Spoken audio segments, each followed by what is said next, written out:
धार्मिक स्टोरेज पर आज की कथा उत्पन्ना एकादशी व्रत कथा।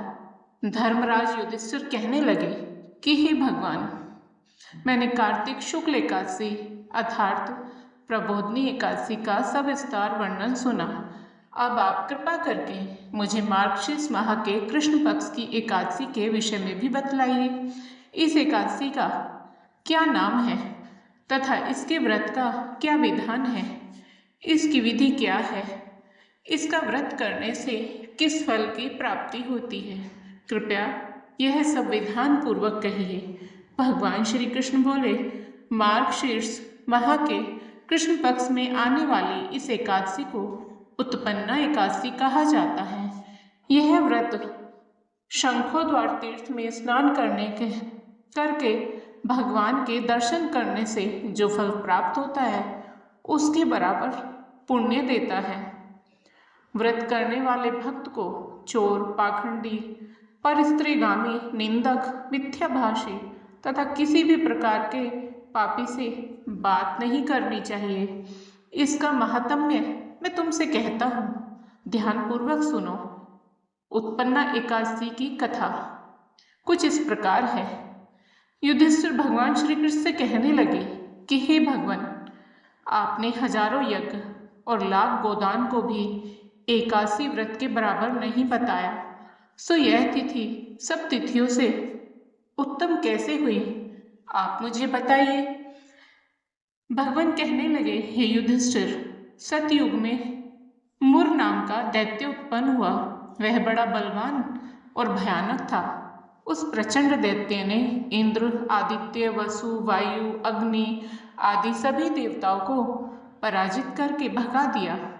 तब इंद्र सहित सभी देवताओं ने भयभीत होकर भगवान शिव से सारा वृतांत कहा और बोले, हे कैलाशपति, मुर दैत्य से भयभीत होकर सब देवता मृत्यु लोक में फिर रहे हैं। तब भगवान शिव ने कहा, हे देवताओं, तीनों लोकों के स्वामी, भक्तों के दुखों का नाश करने वाले भगवान श्री हरि विष्णु की शरण में जाओ। वे ही तुम्हारे दुखों को दूर कर सकते हैं।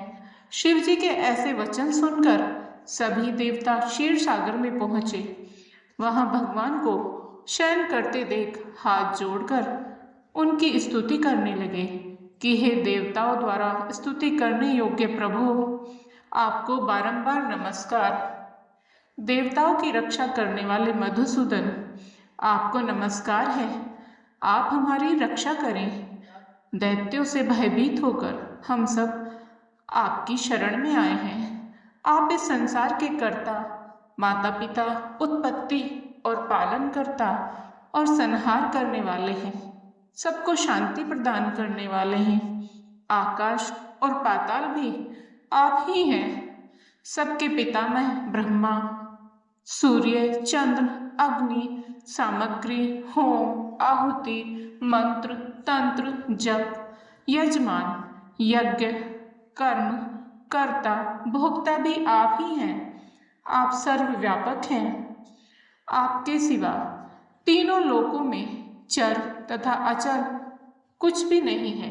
हे भगवान, दैत्यों ने हमको जीतकर स्वर्ग से भ्रष्ट कर दिया है और हम सब देवता इधर उधर भागे भागे फिर रहे हैं। आप उन दैत्यों से हम सबकी रक्षा करें। इंद्र के ऐसे वचन सुनकर भगवान विष्णु कहने लगे कि हे इंद्र, ऐसा मायावी दैत्य कौन है जिसने सब देवताओं को जीत लिया है? उसका नाम क्या है? उसमें कितना बल है और किसके आश्रय में है तथा उसका स्थान कहाँ है? यह सब मुझसे कहो। भगवान के ऐसे वचन सुनकर इंद्र बोले, भगवान, प्राचीन समय में एक नाड़ी जंग नामक राक्षस था। उसके महापराक्रमी और लोक विख्यात मुर नाम का एक पुत्र हुआ। उसकी चंद्रावती नाम की नगरी है। उसी ने सब देवताओं को स्वर्ग से निकालकर वहां अपना अधिकार जमा लिया है।